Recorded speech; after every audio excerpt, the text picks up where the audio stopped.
welcome to today's video. Today's video we're going to be reacting to Scary Stories Animated.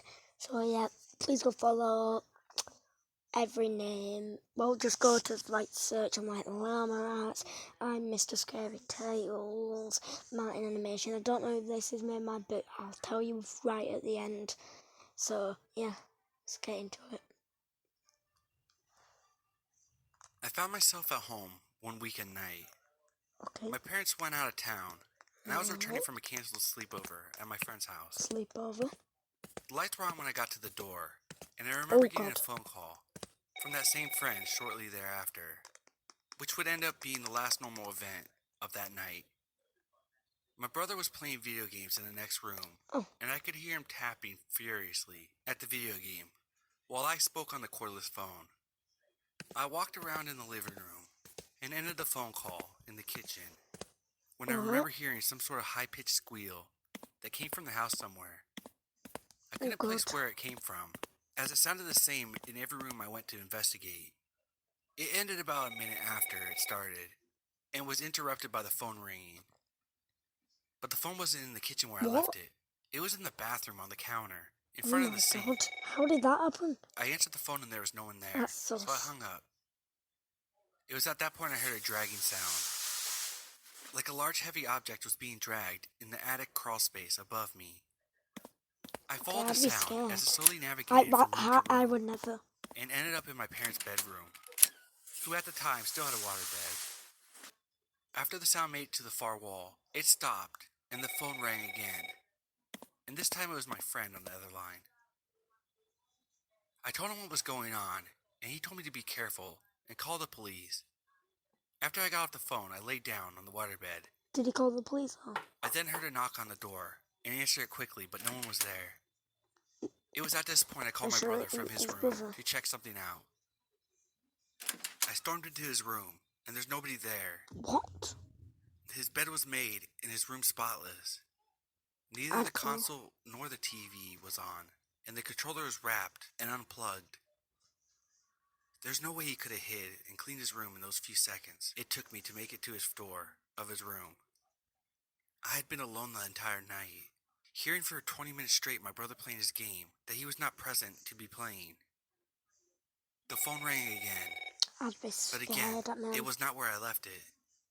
This time it was resting on the kitchen counter, where I originally left it.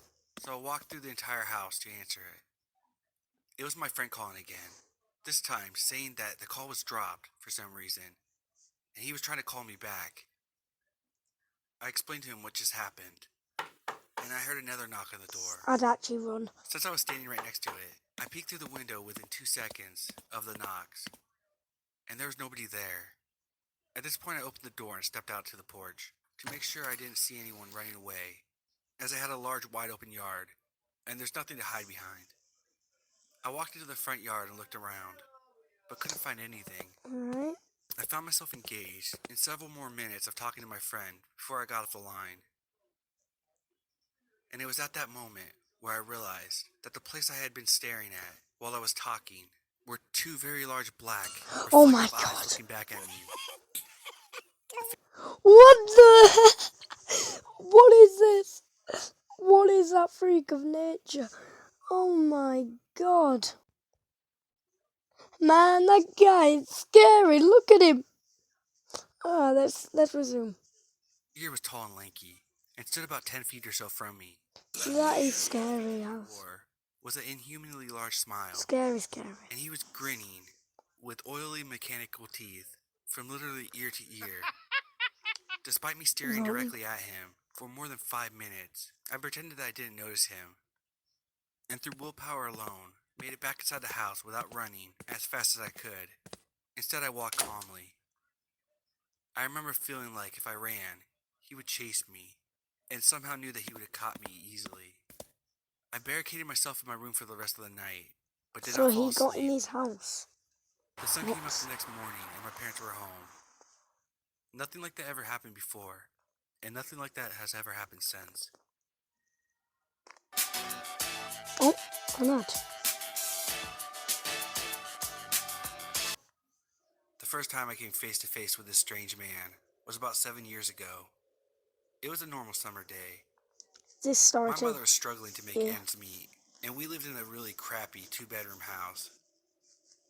It was my mother, her boyfriend, my 2 younger brothers, and myself. My mom worked nights, and so did her boyfriend, so it was up to me to watch my 2 brothers in the evening. It was just like any other normal summer day at first. My friends and I hung out during the day, walked around our Friends. small town, Yeah, it's and just been enjoyed the met. warm weather. Now, I for think being a it's small by town, there's still plenty to do. Denny Walk Animations. through the woods, go to the park, all of the typical kids things. We decided to waste time at the park until I had to go home and watch my brothers. It was normal, boring stuff. We walked around, played with a basketball that someone left behind, sat on the swings and talked about our lives and what we were going to do when we got older. It was nearing 3 p.m. when I noticed a guy sitting on the bench over by the basketball court. Now, it was nearing the time for me to go home anyways, and as the man was giving me and my friend both the odd Just eye, not take the ball we with you. decided to leave. As we neared Main Street, which my house also happened to be on, we parted ways. I got home, and my mother lets me know that there's leftovers for the boys and myself, and then she's on her way to work. We spend most of the days indoors, watching Wonder what TV or playing video gonna games. eat. Around 7:30, my brothers wanted to go outside to ride their bikes. It's just now getting dark, so I agree. They ride their bikes for a half hour.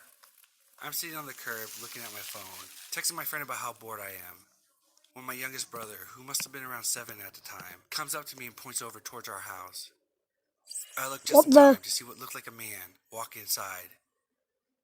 I immediately tell my brothers not to worry and continue riding their bikes as I call my mother, letting her know what just happened. She calls the police and they show up within 5 minutes, seeing that the police station is only a few blocks away. They do a full search of the home but find nothing. What? They speak to my mother on the phone and tell her there's nothing there and it must have just been our imaginations. No, it won't though. Tentatively, my brothers and I go back into the house. So I sit them down and turn on the TV. Time flies, and I look up and it's already 9:30, and I really got to get them to bed soon. I head upstairs to go into our closet. All 3 of us share one bedroom, so all of our clothes are in one closet. I turn the closet light on and start digging through a pile of clothes on the floor that we never But got wouldn't they around to already putting have looked away. in there, or did he leave when I he hear a did noise that sounds like a surveillance? deep breath.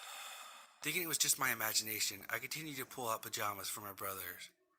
I grab their PJs and go to pull the string to turn off the lights. Out of the corner of my eye, I see movement. I look over and see a face peering out of the large pile of clothes. I don't. There's a man hiding under our clothes. Ah! He made a sudden movement. What the and I hell booked is it. that? I take off running. I can hear him struggling to get out of the clothes, and I didn't stop running.